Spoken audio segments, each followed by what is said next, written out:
Hello all again. It's been a while since I've done a video. The main reason I've been a while is because I am in the process of replacing my engine.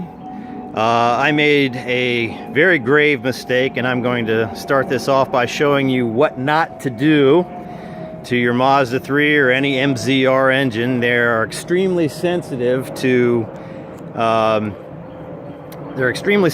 crankcase pressure. And the mistake that I made was, we go into here, there's the transmission.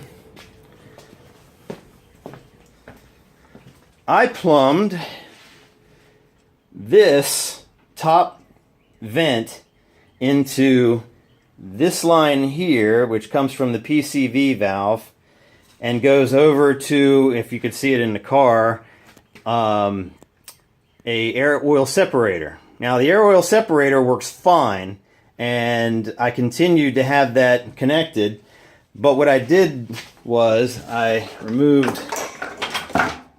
this connector right here, which ties that into the intake, and when I did that, I had this plumbed in to this line right here as it goes to the air oil separator, which would sit back here. When I did that, it overpressured the crankcase in the course of about 6 miles and totally screwed the pooch on this engine. Well, not this end. This is the replacement engine that I got to go in there.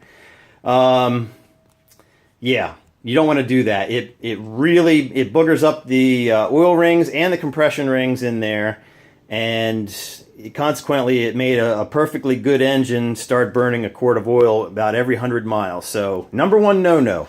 Never tie this in to anything that's going to restrict its flow. If you want to, you can get one of these K&N filters like this and stick that on there like that. You can run it like that. It's open to the atmosphere. It's not the most ecologically friendly thing, but you know what? It's just a little bit of crankcase vapor. If I had have done this from the get-go instead of tied it in, I wouldn't be replacing the engine currently. So you can go that route, or you can just leave the stock one on. I actually found that the engine runs a little bit better with the stock one on, because these are so sensitive to crankcase pressure. That little bit of vacuum going into the intake pipe is extremely beneficial. I guess it extracts more crankcase vapors that way. And I still have my air oil separator hooked up. I just have it just running, intercepting the PCV valve. I'll show that in another video. But the main reason for this video is the engine that I got as a replacement is a 2009. It only had 60,000 miles on it, but it was an automatic. The only difference I've seen so far that I've noted between this and the automatic is that one comes with a flex plate, and this one obviously has a flywheel on it. This is my new Exedy lightweight flywheel. It weighs 14 pounds. There's the old clutch assembly. If anybody's interested in that, it only has about 2,000 miles on it. The clutch was new when I bought the car, and it only has about 2,000 miles on it, so if anybody wants a clutch, if you pay the shipping, I'll send it to you. Underneath that is the stock flywheel, which is 17.5 pounds. I weighed both of them. So you're reducing the flywheel weight by 3.5 pounds with the Exedy lightweight flywheel, just in case anybody's wondering. All right, because I'm working alone on this, I was looking in the manual, and you need a lock that is a special tool that Mazda uses that goes on one of these bolt holes. I don't know where it does on there. The one I made. So in a nutshell, basically I made the tool because it was unavailable.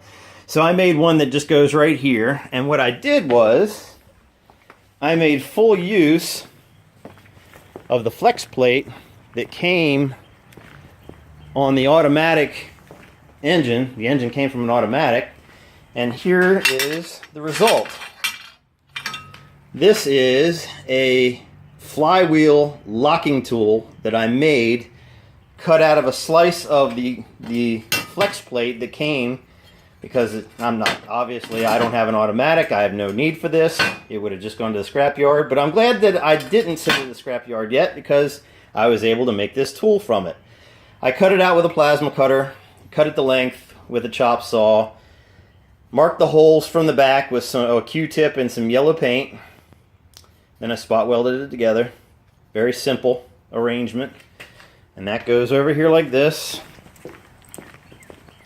The reason I'm doing this in my driveway is because, obviously, not because the Miata's in there, but because this garage is part of my house and there's not enough overhead room to pull the engine out. But when this engine isn't going in from the top next time, I also got another little deal. See that the transmission's sitting on? That is a moving dolly from Harbor Freight for $10.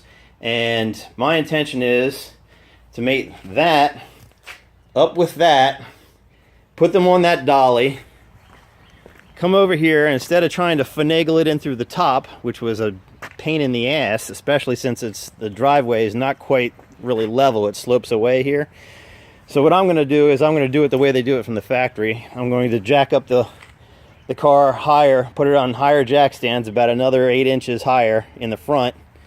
I'm going to roll that little moving dolly over here, slide it in from the front.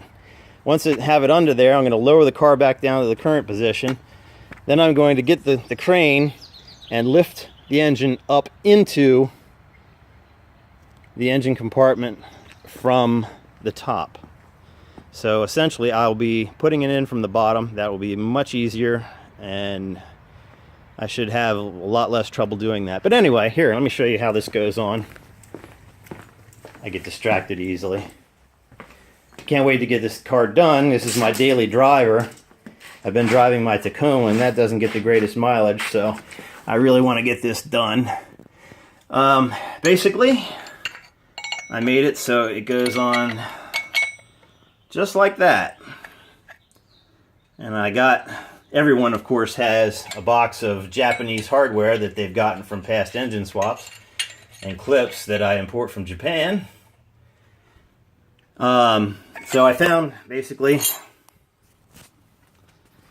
these bolts here. I can't hold the phone and do this, so you'll just have to imagine some dragons here.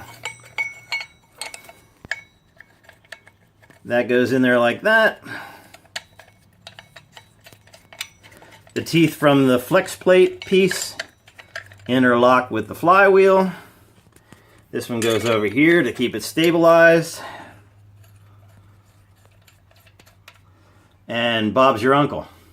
And what that'll do is that will keep the flywheel stationary while I torque it down, the flywheel bolts being here, and also when I add the clutch and pressure plate and add the pressure plate bolts. That way the assembly won't move, and I don't need to have another person standing at the front with a strap wrench around the damper, which I wouldn't want to do anyway on these engines because they're not keyed. And that's pretty much it. Just a quick video here. I'm hoping this weekend we'll have decent weather, because that's been inhibiting me getting this job done. And that's about it for now. Next time I get a video from me, I should have this back and running, and we should be good to go. That's it for now. See ya.